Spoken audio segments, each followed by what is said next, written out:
আসসালামু আলাইকুম রহমতুল্লাহি ওয়া বারাকাতুহু। আলহামদুলিল্লাহি ওয়াহদাহু আসসালাতু ওয়াসসালামু আলা মাল্লা নাবিয়্যা বা'দাহ, আম্মা বা'দ। সম্মানিত দর্শক মণ্ডলী, আজকে আমরা আপনাদের সামনে আলোচনা করব যে সকল হারাম কাজকে মানুষ হালকা মনে করে। এই বিষয়ের ধারাবাহিক আলোচনার আজকের পর্ব হচ্ছে লোক দেখানো আমল। এই বিষয়ের উপরে সংক্ষিপ্তভাবে আমরা কিছু কথা বলার জন্য চেষ্টা করব ইনশাআল্লাহ। সম্মানিত উপস্থিতি, লোক দেখানো কর্ম এটা আমাদের সমাজে অহরহ চলে, আমরা দেখতে পাই। মূলত আমরা যে সমস্ত ইবাদত করে থাকি তার প্রত্যেকটা ইবাদতের জন্য কবুলিয়াত প্রয়োজন। আল্লাহ সুবহানাহু ওয়া তাআলা যেন আমাদের ইবাদত কবুল করেন, এই জন্য কিছু শর্ত আল্লাহ এবং তার রাসূলের পক্ষ থেকে আমরা দেখতে পাই। সে শর্তগুলোর মধ্যে অন্যতম দুইটা শর্ত হচ্ছে যে প্রত্যেকটা ইবাদত শুধুমাত্র কেবলমাত্র একমাত্র আল্লাহ সুবহানাহু ওয়া তাআলার সন্তুষ্টির জন্য আমাদেরকে করতে হবে।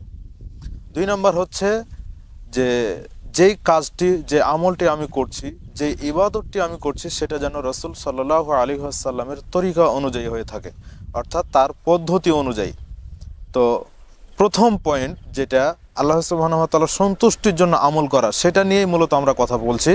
লোক দেখানো ইবাদত, আমরা মূলত আমল করতে গিয়ে লোক দেখানো ইবাদত কিভাবে করে থাকি, সেটা হয় মানুষ যেন আমার ইবাদতটা দেখে মনে করে যে হ্যাঁ, আমি বড় ইবাদত গুজার ব্যক্তি, যেন পুরো এলাকাতে, পুরো দেশে যেন আমার কথা ছড়িয়ে পড়ে যে হ্যাঁ, আমি একজন তাহাজ্জুদ গুজার ব্যক্তি, আমি ইবাদত করি বেশি বেশি।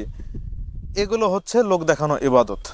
আমার বাড়িতে কোনো মেহমান আসলো, সেই অবস্থাতে আমি সালাত আদায় করছি খুব সুন্দর করে, আমি বেশি বেশি আমল করার জন্য চেষ্টা করছি। কেন? আমার বাড়িতে মেহমান এসেছে, তারা যেন দেখে যে আমি খুব ভালো আমল করছি। এই রকম কাজগুলো হচ্ছে লোক দেখানো কাজ। এর ভয়াবহতা অনেক অনেক ভয়াবহতা রাসূল সাল্লাল্লাহু আলাইহি ওয়াসাল্লাম উল্লেখ করেছেন। এমনকি আল্লাহ সুবহানাহু ওয়া তাআলা এই ব্যাপারে কোরআনুল কারীমের মধ্যে উল্লেখ করে দিয়েছেন। সূরা নিসা 4 নম্বর সূরা এর 142 নম্বর আয়াত।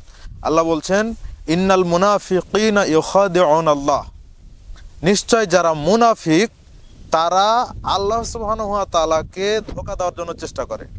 আস্তাগফিরুল্লাহ।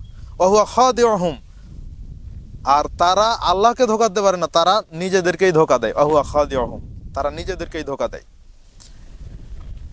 আল্লাহ সুবহানাহু ওয়া তাআলা তাদের বিষয়টা এভাবে করে উল্লেখ করে দিচ্ছেন। তারপরে তিনি বলছেন যে ওয়া ইযা কামু ইলা সালাতি কামু কুসালা, যে তারা যখন সালাত আদায় করে তখন তারা অলসতা ভরে সালাত আদায় করে, মানুষকে দেখানোর জন্য। ইউরাউনান নাস, মানুষকে দেখানোর জন্য তারা সালাত আদায় করে। ওয়ালা ইয়াযকুরুনা আল্লাহ ইল্লা কালিলা, আর তারা খুব অল্পই আল্লাহকে স্মরণ করে। এটা আল্লাহ সুবহানাহু ওয়া তাআলা বলছেন।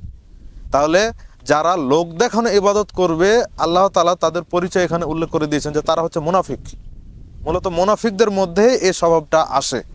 আর এই লোক দেখানো ইবাদত এটা মূলত শিরকে আসগর। শিরকে আসগরের দোষে দোষী হবে যে ব্যক্তি লোক দেখানোর জন্য কোনো কিছু করার জন্য চেষ্টা করবে। আজকে দেখেন আমাদের সমাজের অবস্থাটা কোথায়, কোন পর্যায়ে আমরা আছি। আমরা আমাদের পরিবেশটাকে যদি যাচাই করি তাহলে দেখা যাবে যে আমাদের সমাজে যারা সালাত আদায় করতে আসছে, যারা মসজিদে দায়িত্বশীল, দেখা যায় যে তাদেরকে অন্য সময়ে পাওয়া যায় না, অথচ যখন দায়িত্ব গ্রহণ করলো তখন সালাত আদায় করতে আসছে মসজিদে। কিন্তু ওই যে মুনাফিকের আচরণ রাসূল সাল্লাল্লাহু আলাইহি ওয়াসাল্লাম যেভাবে উল্লেখ করেছেন, ঠিক ওটা, যেটা যে একজন ছাত্র ও সারা বছরই পড়াশোনা করে না, পরীক্ষার সময় যদি আপনি তাকে পড়তে দেন তাহলে ওর পড়াশোনার গতিটা কীরকম থাকবে? আপনি কি মনে করছেন ও 24 ঘন্টা বা 20 ঘন্টাও পড়তে পারবে? এটা সম্ভব না। আপনি যদি বলেন যে তুমি 12 ঘন্টা পড়ো, 10 ঘন্টা পড়ো, তো পড়তে পারবে না, কারণ ও সারা বছরই পড়েনি। তো যারা মুনাফিক, যারা লোক দেখানোর জন্য ইবাদত করে, তাদের অবস্থাটা হচ্ছে তাই, যে এরা চাচ্ছে যে আমি একটু মানুষকে দেখাই, কিন্তু আসলে এদের দেখানোটা যথার্থ হয় না। ঠিক তেমনইভাবে আজকে যারা যাকাত আদায় করে তাদের অবস্থা তাই। তারা একবারে ঢোল পিটিয়ে, মিডিয়া দিয়ে তারা অপব্যবহার করে যাকাত যেভাবে দেওয়ার কথা ছিল সেইভাবে না দিয়ে উল্টোভাবে দেয়, যারা হজ পালন করে তাদেরও অবস্থা তাই। আজকে ইবাদতের ক্ষেত্রে আমরা অনেক সময় দেখি যে মিডিয়ার মাধ্যমে যেন প্রচার হয় আমার ইবাদতটা, যেন মানুষ জানতে পারে যে হ্যাঁ আমার ইবাদত হচ্ছে, অথচ এর ভয়াবহতা আব্দুল্লাহ ইবনে আব্বাস রাদিয়াল্লাহু তাআলা আনহু থেকে বর্ণিত হাদিসের মধ্যে আমরা দেখতে পাই যে রাসূল সাল্লাল্লাহু আলাইহি ওয়াসাল্লাম বলছেন, মান সাম্মা সাম্মা আল্লাহু বিহি, যে ব্যক্তি মানুষকে শোনানোর জন্য ইবাদত করবে আল্লাহ সুবহানাহু ওয়া তাআলা তাকে শুনিয়ে দিবেন, মানে পরকালে তিনি তাকে শোনাবেন মানুষের সামনে।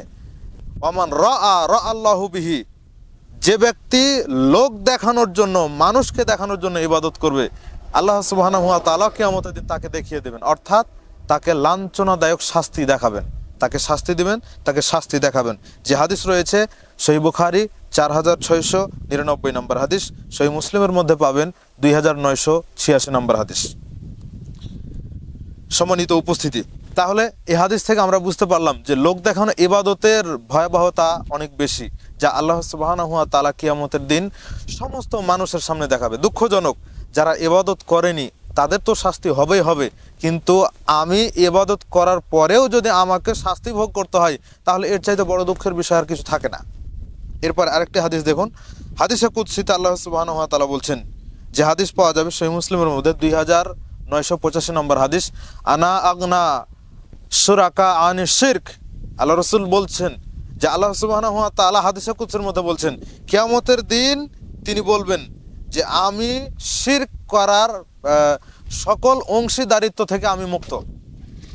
যা মান আমিলা আমালান, যে ব্যক্তি কোনো আমল করে ওই আমলের মধ্যে যদি কোনো শিরক থাকে তাহলে তারাকতুহু ওয়া শিরকাহু, আমি তাকেও পরিত্যাগ করব, ও যার সাথে শরিক করেছে আমাকে ওটাকে আমি পরিত্যাগ করব। আপনি আমি মনে করি যে লোক দেখানো ইবাদত, দেখেন যদি আমার মধ্যে এইরকমও থাকে যে আমি আল্লাহকে খুশি করছি মানুষকেও খুশি করছি, এমন অনেক মানুষ থাকে, তো আল্লাহকে খুশি করছি মানুষকেও খুশি করছি, তাহলে এটার এই ভয়াবহতা হচ্ছে এই হাদিস, সহিহ মুসলিমের হাদিস। কিছু করার নাই, আল্লাহ সুবহানাহু ওয়া তাআলা কিয়ামতের দিন অপমান করে দিবেন। যে সমস্ত মানুষ জাহান্নামে যাবে তার মধ্যে 3 শ্রেণীর মানুষ পাওয়া যাবে, যারা আল্লাহকে খুশি করার জন্য ইবাদত করার জন্য চেষ্টা করছিল, কিন্তু মানুষকেও খুশি করার জন্য চেষ্টা করেছে বিধায় তাদের ইবাদতটা আল্লাহ সুবহানাহু ওয়া তাআলা কবুল করবেন না, তাদেরকে জাহান্নামে নিক্ষেপ করা হবে। তার একটা হচ্ছে কারি, আলেম কারি, 2 নম্বর হচ্ছে দানশীল ব্যক্তি, 3 নম্বর হচ্ছে শহীদ ব্যক্তি, যারা শুধু নাম কেনার জন্য বাহবা পাওয়ার জন্য যারা লোক দেখানো ইবাদত করেছে। এই সমস্ত মানুষের ইবাদত আল্লাহ সুবহানাহু ওয়া তাআলা কবুল করবেন না। অতএব সম্মানিত দর্শক মণ্ডলী, যে বার্তা আপনাদের কাছে আমরা পৌঁছাতে চাচ্ছিলাম সেটা হচ্ছে লোক দেখানো ইবাদত থেকে বেঁচে থাকুন। যত ধরনের ইবাদত রয়েছে কোনো ইবাদতের মধ্যে যেন রিয়া না আসে, সেই জন্য আপনাকে আমাকে চেষ্টা করতে হবে। হ্যাঁ, যদি এমন হয় যে আমি একটা ইবাদত করছি আল্লাহকে সন্তুষ্ট করার জন্য ইবাদত শুরু করলাম, মাঝে ভিতরে আমার মধ্যে লোক দেখানো একটা ভাব চলে আসছে, তখন আপনাকে আমাকে চেষ্টা করতে হবে সেটা দূর করার জন্য আউযুবিল্লাহ পড়তে হবে, বাম দিকে 3 বার থুতু নিক্ষেপ করতে হবে, তাহলে এটা দূর হয়ে যাবে। যদি এটা দূর করতে পারি তাহলে আল্লাহ সুবহানাহু ওয়া তাআলা ক্ষমা করবেন। আর যদি ওই লোক দেখানো ভাব আসার কারণে যদি আমার মধ্যে আনন্দ অনুভব হয়, আমি যদি আনন্দ উপভোগ করি যে আল্লাহরও সন্তুষ্টি অর্জন করছি মানুষেরও সন্তুষ্টি অর্জন করব, তাহলে কিন্তু এটা ভুল হয়ে যাবে। এই ভুলের কারণে আপনাকে আমাকে শিরকে আসগারের মধ্যে পড়তে হবে, যার কারণে আমল কিছুই থাকবে না। আল্লাহ সুবহানাহু ওয়া তাআলা যেন আমাদেরকে সঠিক বুঝ দান করেন। আল্লাহুম্মা আমিন। আসসালামু আলাইকুম ওয়া রাহমাতুল্লাহি ওয়া বারাকাতুহু।